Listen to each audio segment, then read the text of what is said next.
Welcome to Go Behind the Ballot, a podcast where two Texas moms go on an educational quest to demystify Texas politics.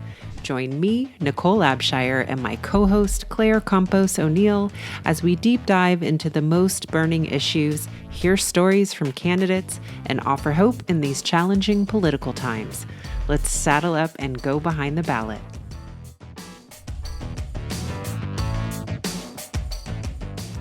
Hey everyone, it's Claire here. I have a quick programming note before you listen to this show. I misspoke and wanted to correct something that I said because we try our best to be factual with this podcast. We spoke about right-to-work states, and in the show I said that right-to-work states mean you are not allowed to unionize, and I was wrong, and I am sorry I said that. What I meant to say is that when a state becomes a right-to-work state, that employees are not forced to join a union as part of employment. It's not compulsory. So I wanted to make that distinction. In Texas, you can join unions, same for Wisconsin, but you are not required to do that to be an employee of that specific place if they have a union. So just wanted to clear that up. All right, enjoy the show. Hello, everyone. Welcome to Go Behind the Ballot. We are very excited to have you here. My name is Claire Campos O'Neill. And I am Nicole Abshire. And you have joined us for our mini episode in our elections series. Is that right? Yes, that's right. I had to double check. That is right. In my brain. For this episode, we are going to discuss a podcast show that we listened to called The Run Up. And I discovered this show because I listened to The Daily, which the New York Times produces, and they had a super relevant show all about gerrymandering and redistricting in Wisconsin. So, Nicole, I can't get this guy's name right. Can you tell us the name of the host of the show? Yes. So the main reporter host was Ested Herndon. And then within the episode, you will hear him talking to Reed Epstein, who is a longtime Wisconsin political reporter. Yeah, this was a great show. I listened to it and I was like, Nicole, you have to hear this. And I have since been listening to the rest of the series. The Run Up, I think it's an 8-episode show, it's like a separate show. The Daily is an ongoing show, but it's all about elections in America. And the specific episode about redistricting really caught my attention. So let's get into it. So Ested, as Nicole mentioned, is the host, and he has this conversation with Reed Epstein about what's happening in Wisconsin. It's really interesting. It sounds like this whole shift of power really happened when Scott Walker became the governor of Wisconsin, and I think it was 2011. 2011. Thank you, Nicole.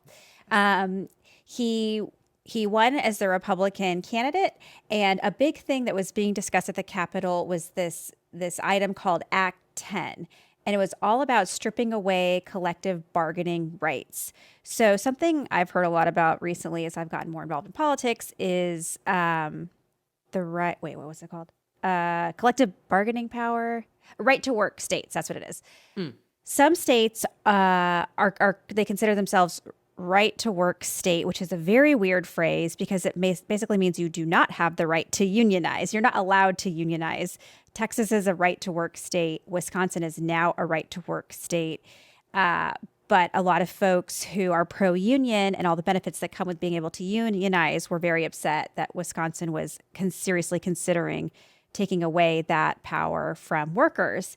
But Scott Walker was like, this is my priority, and he pushed it through, and it passed. Stop there. And by the way, it was incredibly controversial, as you just described in Wisconsin, and so controversial that they had state workers, and I think all people who were protesting for workers' rights they occupied the Capitol for 2 weeks. I mean, it was a big, big, big deal in Wisconsin. Yes. Something I remember that stuck out to me in the podcast was they were saying it was more advantageous for Walker to be a fighter for conservative values instead of someone who was responsible for the entire state. So typically, with governors, they're the executive representative for the whole state. Well, you would hope for the whole state, all the citizens. But Walker seemed to not view himself that way. He saw himself as a champion for specific values and specific people. And he I guess, didn't really care about those who were protesting those 2 weeks. And he had this ideology of win at all cost. And he was very committed to that. And his take no losers approach worked in his favor, but it really left a lot of Wisconsins behind. Yes. Right. I mean, interestingly, I haven't done a deep dive into Scott Walker's political past, but they did mention that he was a fixture of conservative radio. And that, yes, he ushered in this whole, what they called new politics in Wisconsin, which was exactly what you described, this zero-sum game where you only worry about what's good for you and bad for your enemies. And that is the value base of what you do and how you do it. And it really has changed the face of Wisconsin. And I know we're going to go on and talk about the continued implications of the things that he and the legislature in Wisconsin have done. But also, quick note, because this might sound a little familiar to Texans, the Democrats fled so that the Republicans couldn't hold a vote on Act 10. They fled to Illinois, but that didn't actually slow them down a whole lot. They went after the Democrats. They did wind up coming back and thinking, though, I got the feeling that maybe they would have some sort of bargaining chip because they like sort of demonstrated how far they were willing to go. But absolutely not. They still pushed the same legislation through. Yes, it very much reminded me of what happened here in Austin. Something we've talked a lot about a lot in the podcast, especially regarding voting rights and elections, is SB 8. Gosh, I hope I'm getting that right. Or is it SB 1? I know, the right? one that made it harder to vote. Oh, good Lord. I'm thinking SB 1, Claire, but I will look it up as you talk about it. There were two big ones, SB 8 and SB 1. Yeah. I'm sorry, folks, if you're like screaming it is into SB1. the... Yes, SB 8, I think, was the one that was the almost total near abortion ban. The two very controversial Senate bills. Okay, so yes, SB 1 was when, as Nicole was mentioning, our legislators were like, wow, this is so egregious what they're trying to do to strip away voting rights, that they fled the state. And it worked to a degree. They were able to run out the clock for the legislature, but then the governor called a special session and everybody came back and they were able to pass something that looked close to what the Republicans wanted. So yeah, it was an interesting parallel, like, oh, other capitals do this too. And it's interesting. But it's what you got, I guess. I mean, it's really interesting to look at, when you are desperate for any sort of bargaining power, what you wind up having to resort to. Mm-hmm. The next thing that the episode moved into was how the Republicans, once they controlled the state house and the governorship, moved to further entrench their power. And the big way that they did this was through, no surprise here, if you've been listening, gerrymandering. They had to redraw the state lines for the districts. And it sounds like it was done very quickly, in secrecy, behind closed doors. And when they called for a vote, they had the numbers. They didn't really seem to give much mind to the dissenting voices, and they passed these maps and people were like, what just happened? Yeah. And I made a note just because it was so shocking, the speed at which they made all of this happen, right? So the maps were designed in secret, exactly like you said. Apparently they were presented on a Friday, which, I mean, everybody just sort of register, right? What happens in most places of business on a Friday, right? That's when you sort of toss in those things that are supposed to be barely thought about, right? So they were presented with the new maps on a Friday. Wednesday was the debate day. And then by Tuesday, they were supposed to pass. And that is what happened. So that quickly, just a little over a week for new district maps in a state. That's insane how quickly that happened. Yes. And they said that the men on the host on the show were saying that it was impossible for Democrats to win a majority, let alone compete, because of the way that these districts were drawn. And something that I thought about listening to this show is I talked about how a lot of the Democratic areas in Wisconsin are, again, no surprise, in the cities. So what they did is they packed all those voters those city dwelling voters into districts, and they just concentrated the vote as much as they could. You might recall in our episode with Charlie Bonner, we talked about packing and cracking, and I was like, this is it. This is what they did. So even though in I think it was the next election cycle, the Democrats won the majority of the vote, they did not win the majority of the state house seats because they couldn't. Did you get the number? And it's staggering. Ridiculous. Yes. So Obama won by 7 points, right? But then 60 of the 79 seats were won by Republicans. 60 of the 79 I seats. thought it was 99. I might have to look at the transcript for the show. Okay. They won more than half, which is yeah. They won more than half, which is crazy because, again, it was the Democrats that won the majority. And we would like to think that in a democracy, our vote counts. And you would think whoever gets the most votes will have more power. But that's not the way it happened because of the very specific map drawing that happened. Oh my God, Claire, thank goodness for your ears. By the way, let's go ahead and correct that. Nicole definitely misheard. That was 60 of 99 seats. Thank you for that correction. I was confident in my 79. But no, everybody, it was 60 of 99. Sorry, I wasn't sure either. I was like, eh. All right, great. We got that. Check. Yes, but the point being that they weren't winning the number of seats that they should have to reflect those who actually came out and voted.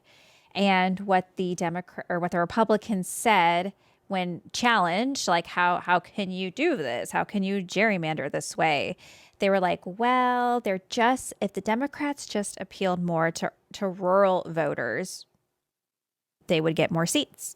But they don't speak to those voters or their values, so they lose.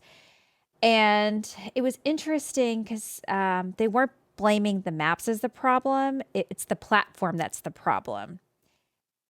And part of me was like, okay, let me think about this.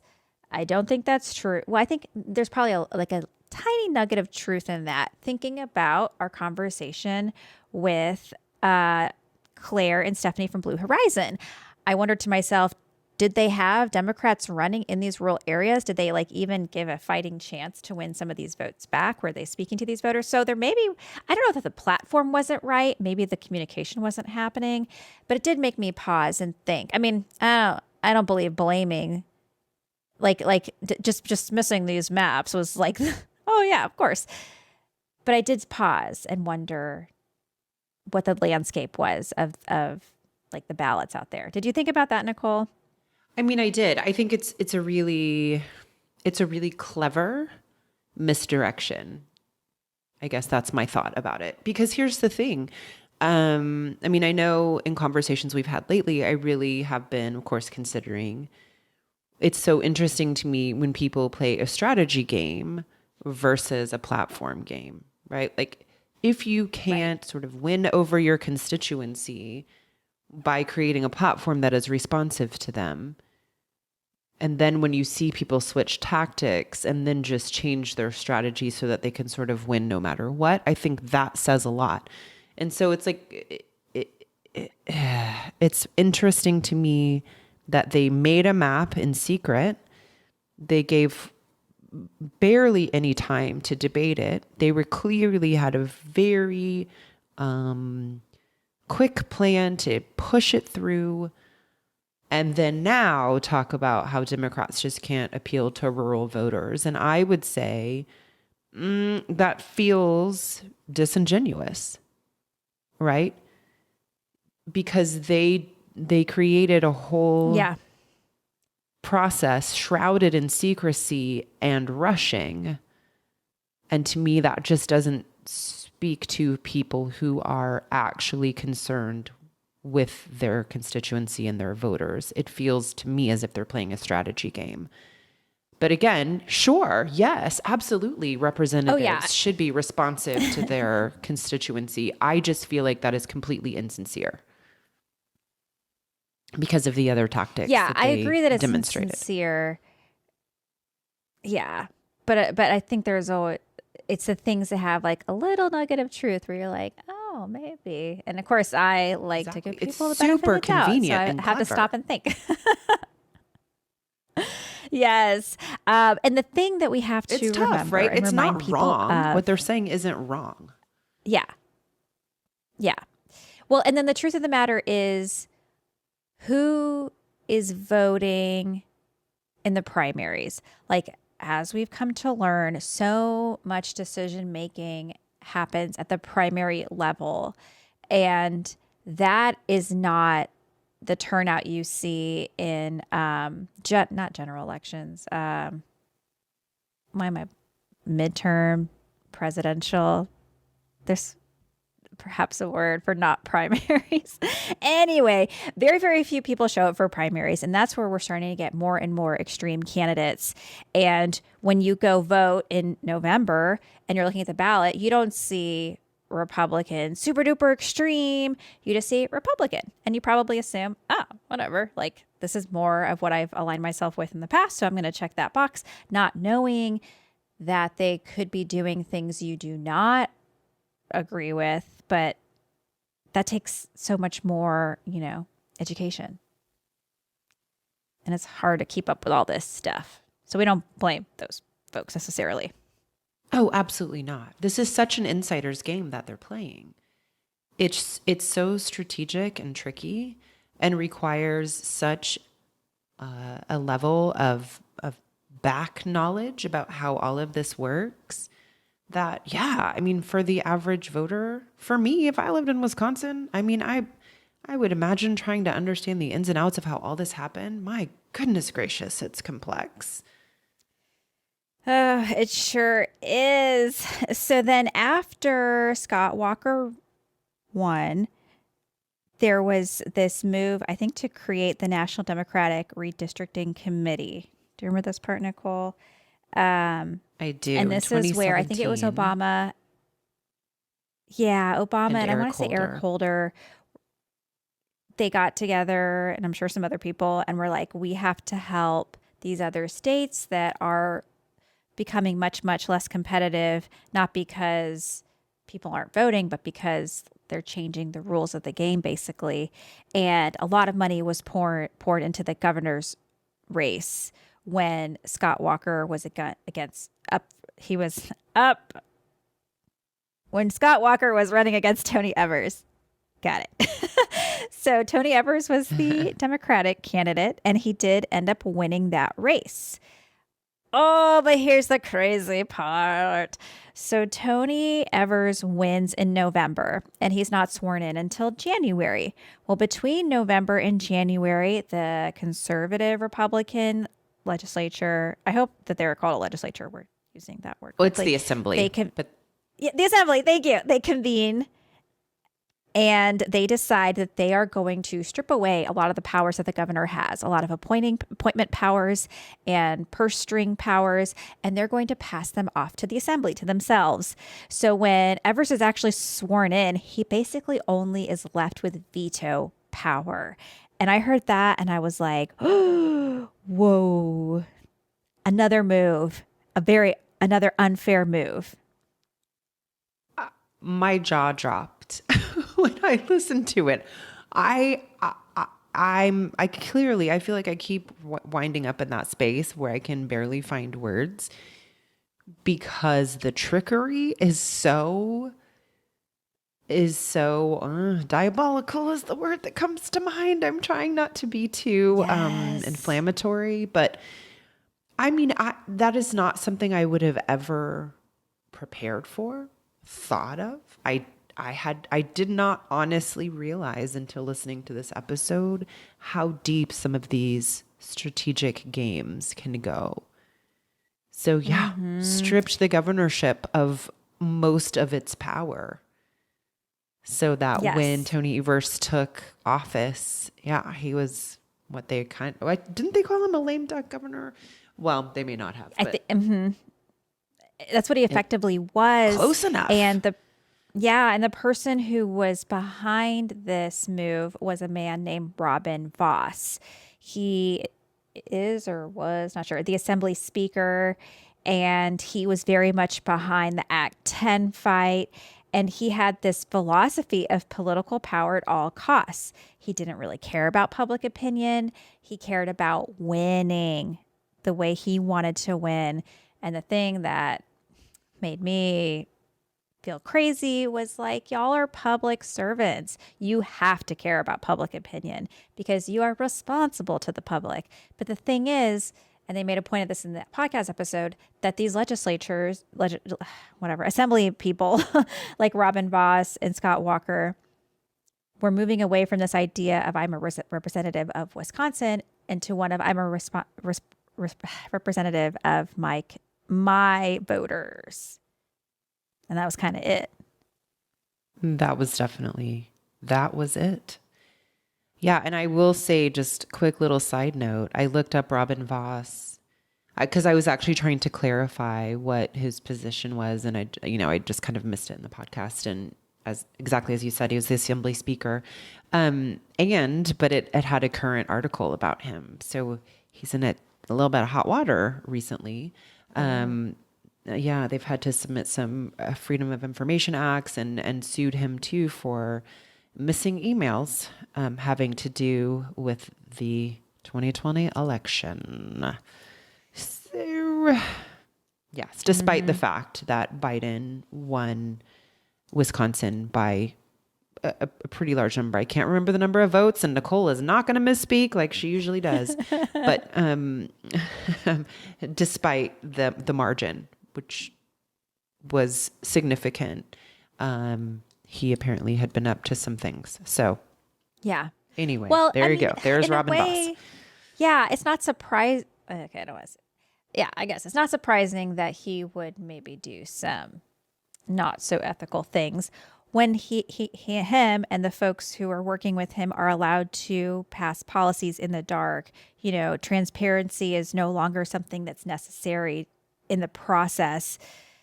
I mean, you learn I can do these things carte blanche until you can't. But this is why we need a better system that has checks and balances.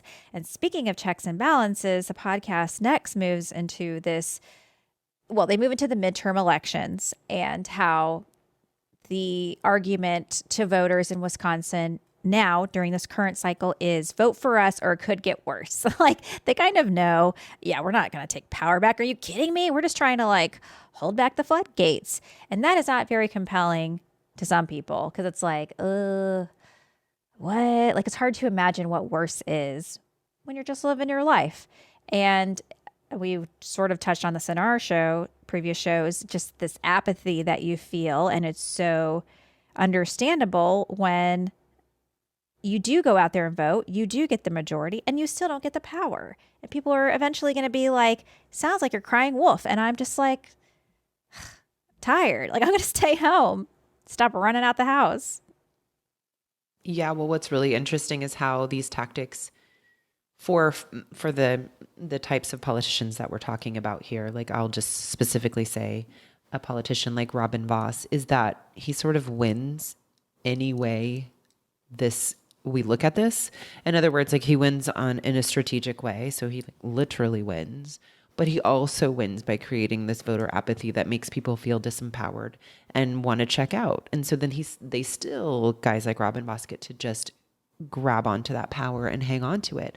And the thing is I find incredibly disturbing is that from every description and everything that I have now read and understand about Robin Vos and politicians like him is that there's no kind of hand-wringing about that. There's no sense of accountability to people. There's no belief in that a democracy should reflect the people that it serves. Like he seems completely unapologetic and perfectly satisfied with the way that things are working because he has power and will be able to stay in power despite the fact that so much of it is based on strategy and trickery. It is not about actually surveying Wisconsin's. It is deeply, deeply disturbing. It is. And I feel like if that's the way you feel, be in a different industry. Like, please don't go into politics, because I want to believe that these people are public servants first and care about, well, like we talked about with Claire and Stephanie from Blue Horizon, what do we want from our elected officials? We want them to solve problems. Well, they're not going to be motivated to solve these problems if their mission is to concentrate power. It's not about power for power's sake. It's about power to improve the lives of people, right? I hope so. I hope so. But it is disturbing to think about how some people view what political power means. And wow. Are we ready? The one of the last things that a stud said really felt like a dagger to the heart when he said, "This is what democracy looks like." I was like, no, it doesn't. I was so upset, but I had to actually kind of really take that in and think about what he was saying. Yeah. And I guess he's right. Yeah. Right. Well, and towards the end of the show, they talked about how beyond the midterm, the next big race that everyone is looking towards is the a specific Supreme Court seat. And whoever wins this seat will sway the Wisconsin Supreme Court to either, I can't talk today, sorry people, either to more conservative or more liberal progressive. So lots of money is being poured into this election. Also, though, in the background, you have people who are already starting to spin this narrative of, well, our elections aren't that secure anyway. So let's say that the progressive candidate wins. You can already doubt their legitimacy because that line of thinking has been put forth ahead of votes even being cast.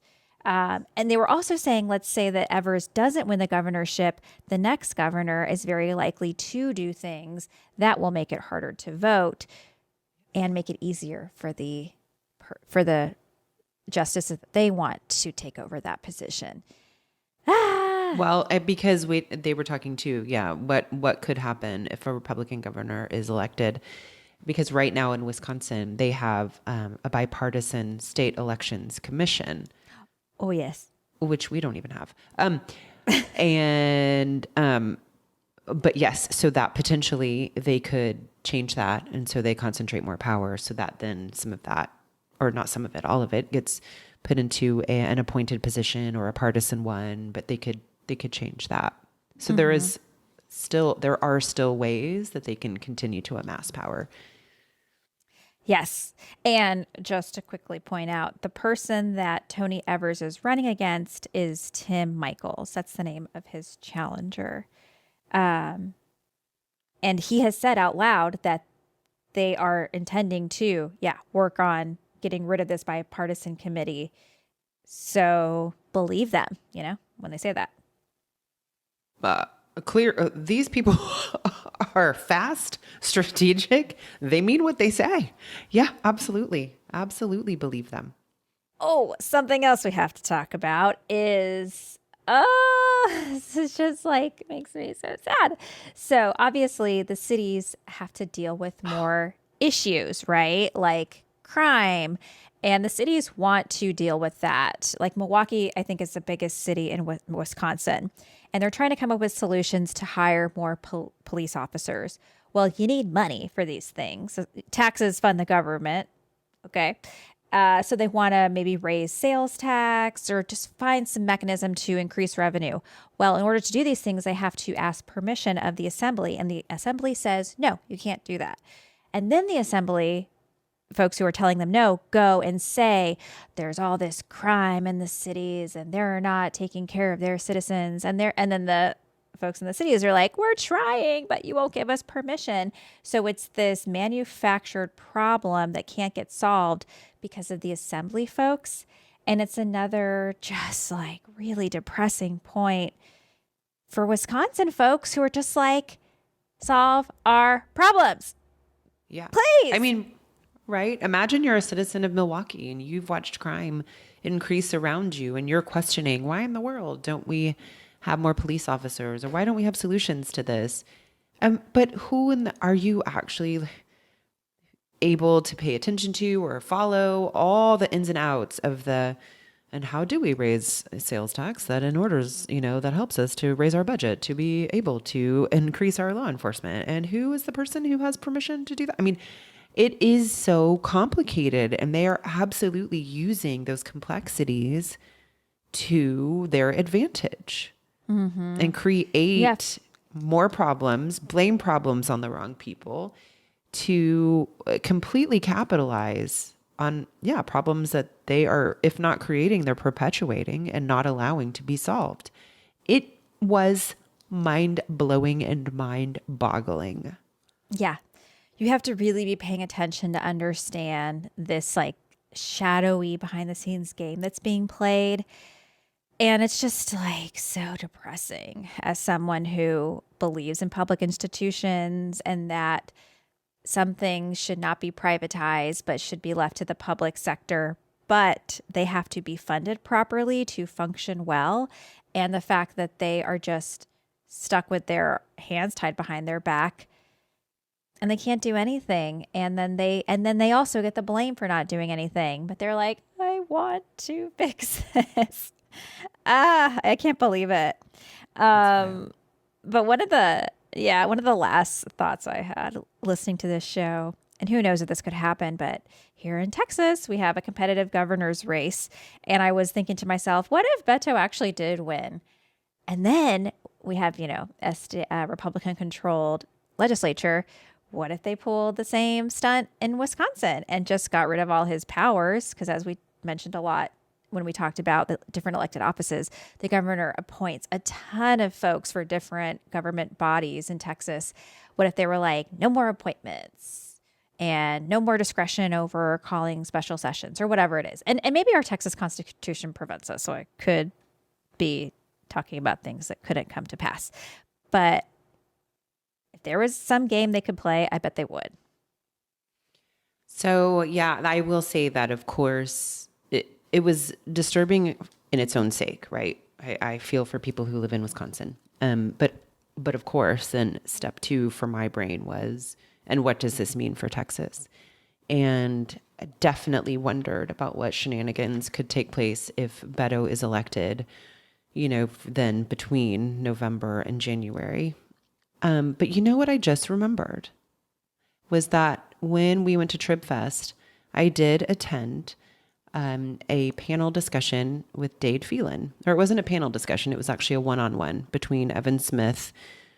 For anybody who reads the Texas Tribune, I don't know that he is still the CEO of the Tribune, but at one time was, and he does a lot of major interviews, used to do it for Texas Monthly. Anyway, it was between Evan Smith and Dade Phelan, who is the Speaker of the House here in the Texas House. I will say, he did reference many times that he believes that all voices should be heard. So I am going to put a lot of stock and a lot of hope that he was speaking the truth and that he is a man of integrity and that he meant what he said. So that is what I'm going to hang on to.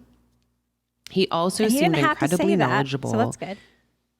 He didn't have to say that. He did not have to say that. And he seemed deeply knowledgeable about the ins and the outs. So of how everything works. So I'm going to have hope. I'm going to have hope in Dade Phelan. Right? I mean, we got to put it somewhere. Well, yes. I think at the end of the day, it's like, let the people's voices be heard. We have a representative democracy. And when we vote for our representatives, let them do their job. Don't take away their power. Don't move the goalposts. That's not fair. Whether it's Republicans in control or Democrats in control, make a compelling case to the people and let that decide where the chips fall. This, it feels like cheating. Makes me mad. That's not fair, So whatever we can do to shine light on this and make people aware of what's happening in other states, I think helps us as Texans be more on our toes for what could be coming. As disturbed as I was and as upset, I did think it was so important to just understand the tactics that are happening around the country.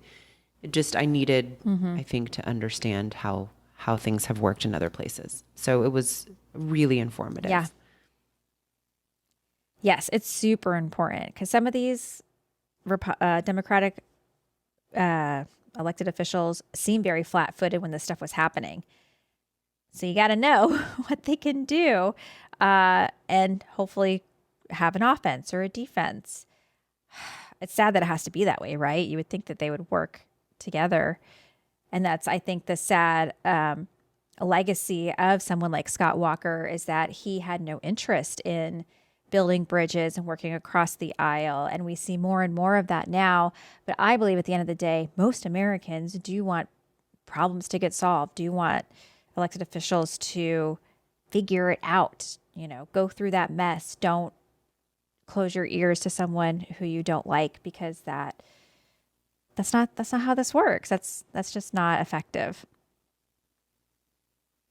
And that's what I think. 100%. Yeah. Final word just will be about democracy, right? Is that the truth is, like, if these tactics had been used by Democrats in Wisconsin, I would be just as disturbed, right? This, again, is not about partisanship. This is about a fair playing field where everybody has agreed on the rules and is playing by the same rules. That's ultimately and leave the what rules. This is. Yeah. This Don't is be about. like, I'm just going to change them. Mm-hmm. Right. Yeah. Okay, Yes. we could go on and on.